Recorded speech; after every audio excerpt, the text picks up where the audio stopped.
அதாவது டுடே நம்ம என்ன டாபிக் பார்க்க போகிறோம்னு பார்த்தீங்கன்னா ட்ரையர் மிஷின் ஃபார் பீனட்ஸ். அதாவது இதுவும் கேஷ்யூ ட்ரையரும் ஒரே கான்செப்ட் தான், ரெண்டுத்துக்குமே பெரிய வித்தியாசம் கிடையாது. ஸோ ரெண்டுமே ஒரே கான்செப்ட் தான். பட் அதோட ஹீட்டிங் பர்சன்டேஜும் இதோட ஹீட்டிங் பர்சன்டேஜ் அண்ட் மாய்ஸ்டர் பர்சன்டேஜும் இதோட மாய்ஸ்டர் பர்சன்டேஜ் சேஞ்ச் ஆகும்.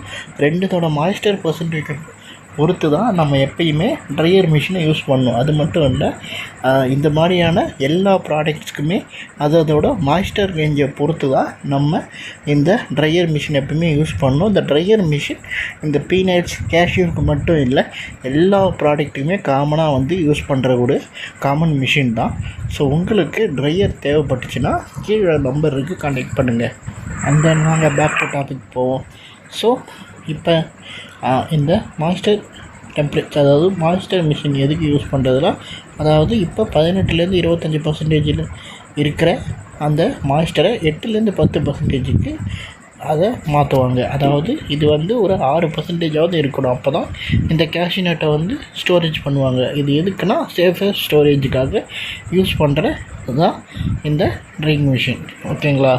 அண்ட் தென் நெக்ஸ்ட்டு பார்த்திங்கன்னா, இந்த ட்ரையிங் மிஷினோட கன்வெர்ட்டர் பெல்ட் வச்சு தான் இதை திரும்பியும் கூல் பண்ணுவாங்க. அதாவது ஹீட் பண்ணதுக்கப்புறம் கன்வெர்ட்டர் பெல்ட்டில் போட்டு தான் கூல் பண்ணுவாங்க. அண்ட் தென் இந்த ட்ரையர் எதை வச்சு யூஸ் பண்ணுறாங்கன்னா சோலார் ட்ரையர் இப்போ மேக்ஸிமம் யாரும் யூஸ் பண்ணுறது கிடையாது. எல்லாமே எலக்ட்ரிக்கல் ஸ்டீம் அந்த டைப்பில் தான் யூஸ் பண்ணுறாங்க. ஸோ மேக்ஸிமம் எலக்ட்ரிக்கல் பெட்டர் தான் எல்லாத்துக்குமே, அதில் எந்த பிரச்சனையும் கிடையாது. ஸோ இதோட கெப்பாசிட்டி பார்த்திங்கன்னா அதான் உங்களுக்கு தெரியும். அதாவது 200 to 1000 kg/h. அதாவது ஒவ்வொரு பொருளுக்குமான ட்ரையர் ஒவ்வொரு கேஜி டிஃப்ரென்ஸில் மாறும். அண்ட் தென் அந்த தட்டோட டிசைனும் மாறும். ஸோ இதோட டெம்பரேச்சர் ரேஞ்ச் பார்த்திங்கன்னா 35 to 60 டிகிரி தான். ஆனால் அதுவே பயிருக்கு பார்த்தா 70 டிகிரி. அண்ட் தென் மற்ற எல்லாத்துக்கும் பார்த்திங்கன்னா 50 to 55 டிகிரி தான். அதாவது ஸ்பைசஸ் ஐட்டத்துக்கு தான் சொல்கிறேன். அண்ட் தென் இதோட ஃபியூல் சோர்ஸ் பார்த்திங்கன்னா அதான் எலக்ட்ரிசிட்டி அண்ட் தென் ஸ்டீம். ஆனால் இங்கே இந்த டீசல் கேஸ் நம்ம எதுவுமே யூஸ் பண்ண மாட்டோம். நம்ம எலக்ட்ரிக்கல் ஆர் ஸ்டீம் தான் நம்ம யூஸ் பண்ணுவோம். ஸோ அதோட மெட்டீரியல் அவங்க ஆல்ரெடி சொல்லியிருக்கேன். அண்ட் தென் ஏர் ஃப்ளோ தேவைப்படும். அண்ட் தென் இதுக்கு டெம்பரேச்சர் சென்சார் தான் நம்ம யூஸ் பண்ணுவோம். And then PLC controller. And then இதோட அதாவது இதில் மொத்தம் 3 ஸ்டேஜ் இருக்குது. ஓகேங்களா? அந்த டெம்பரேச்சரை, அதாவது பீனட்ஸுக்கான லெவல்ஸ். ஃபஸ்ட்டு பீ ஸ்டோரேஜ், அது ப்ரீ ஸ்டோரேஜ், அது 8 to 10%. அண்ட் ஃபார் ஷெல்லிங், அதாவது உடைக்கிறதுக்கு 6 to 8%. And for oil extraction, அதாவது எண்ணெய் வெளியே எடுக்கிறதுக்கு 6 to 7%.